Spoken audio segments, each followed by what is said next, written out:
Gue akan mulai video ini dengan gue akan terjemahin salah satu quotes dari Henry Ford. Quotes adalah berikut. Untungnya, masyarakat tidak mengerti tentang konsep perbankan dan sistem moneter. Karena kalau mereka mengerti, saya percaya akan ada revolusi besok pagi. Itu adalah quotes dari Henry Ford. Arti dari quotes itu apa? Bahwa masyarakat itu punya pengetahuan yang sangat cetek terhadap apa? Terhadap sistem moneter kita, terhadap sistem keuangan kita, terhadap sistem central banking dunia. Di sini, gue akan coba untuk buka sedikit ya pemikiran kalian terhadap apa yang sebenarnya terjadi di dalam sistem perbankan kita dan betapa jahatnya sistem central banking. Ini semua adalah pengetahuan yang gue rangkum selama kurang lebih 7 tahun berkecimpung di dunia financial market. Pertanyaan paling sederhana sebelum kita sibuk mikirin central banking, kita sibuk mikirin siapa sih yang kontrol uang, kita harus tanya pertanyaan fundamental dulu, yaitu apa itu uang. Ini ada yang mungkin jawabnya berbeda-beda. Oke, misalnya gue pernah dulu ngomong store of value. Ada yang bilang uang itu adalah alat tukar. Tapi apa sih sebenarnya uang itu? Kita nggak pernah diajarin ya, mau kita di sekolah, mau kita di kuliah, sama guru-guru kita tentang gimana sih caranya uang bekerja dan apa itu sebenarnya uang. Kita itu diajarin ya dari kecil bahwa uang itu adalah sesuatu yang susah dicari. Kita diajarin mungkin sama orang tua kita untuk menabung di celengan, dengan celengan ayam, kita tabung karena uang itu susah dicari. Jadi harus berhemat, harus simpan uang karena uang itu susah dicari. Jadi apa yang kita lakukan? Kita sekolah ya kan, dapat nilai yang bagus, kita lulus, kita ke kuliah juga cari nilai yang bagus untuk bisa magang di perusahaan ya. Magang di perusahaan lalu pelan-pelan naik tangga korporat jadi manajer dan lain-lain. Uang itu susah dicari, harus dicari dengan kerja keras, dengan tukar waktu kita dari jam 9 pagi sampai jam 5 sore. Nah, itu adalah pemikiran-pemikiran yang ditanamkan kita sejak kita kecil. Nah, tapi di sini kalian bingung nggak sih? Katanya uang susah dicari. Tapi kenapa bank sentral itu bisa print uang dari angin? Kalau misalnya kita ciptain uang, ya, kita nge-print uang sendiri misalnya di rumah, itu kan dibilang pemalsuan uang dan kena pidana. Sedangkan itu hal yang dilakukan sama bank sentral, print uang tanpa basis nilai apapun.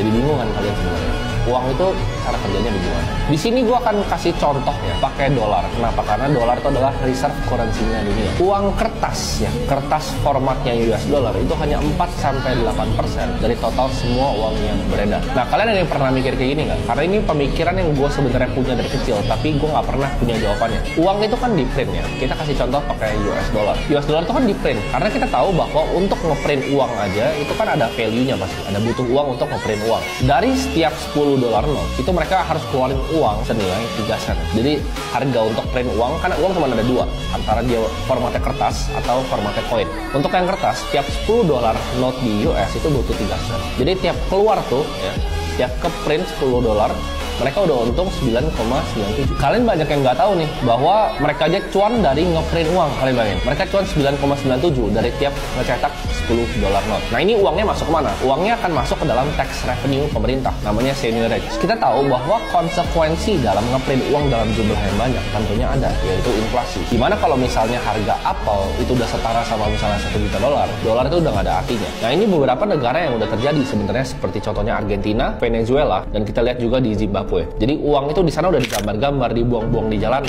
orang pakai gotong-gotong pakai truk. Kenapa? Karena uang itu udah nggak ada artinya ketika udah terjadi namanya hyperinflation. Nah, sebenarnya uang itu adalah tolak ukur value. Anggap fiat itu seperti tolak ukur value yang terus tergerus dari inflasi. Di chart ini ya, kalian bisa lihat dari USD relative purchasing power. Jadi dia nilainya terus tergerus turun. Untuk bisa masuk lebih dalam lagi ke pertanyaan fundamental, yaitu apa itu uang, kita harus lihat uang seperti ini. Kan uang itu kita tahu bahwa itu adalah tolak ukur value.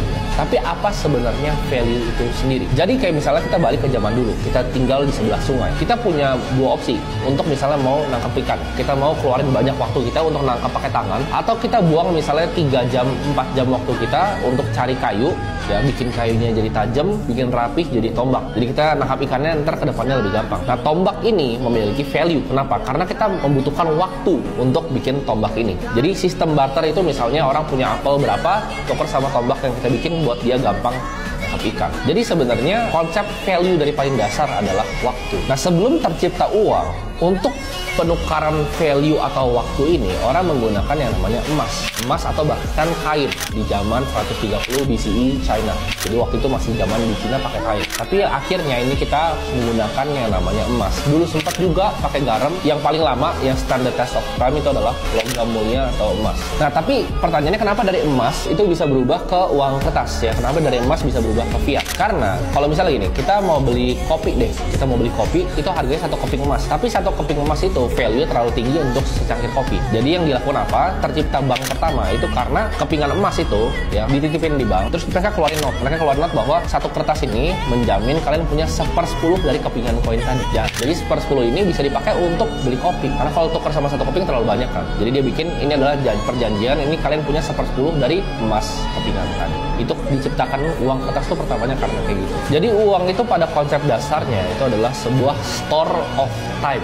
Contohnya apa? Kalau misalnya gitu, kita mau beli makanan ya, kita mau beli makanan dari Gojek. Kita keluarin uang untuk bayar drivernya, kita keluarin uang untuk bayar makanannya. Makanannya kita bayar ke restoran yang itu mereka punya banyak chef di sana misalnya. Kita bayar ke drivernya untuk tukar waktu apa? Untuk kita nggak usah ngambil ke restorannya, jadi kita bayar driver Gojek, waktu driver Gojek. Jadi yang kita bayar sebenarnya adalah waktu, dan uang itu adalah store of time.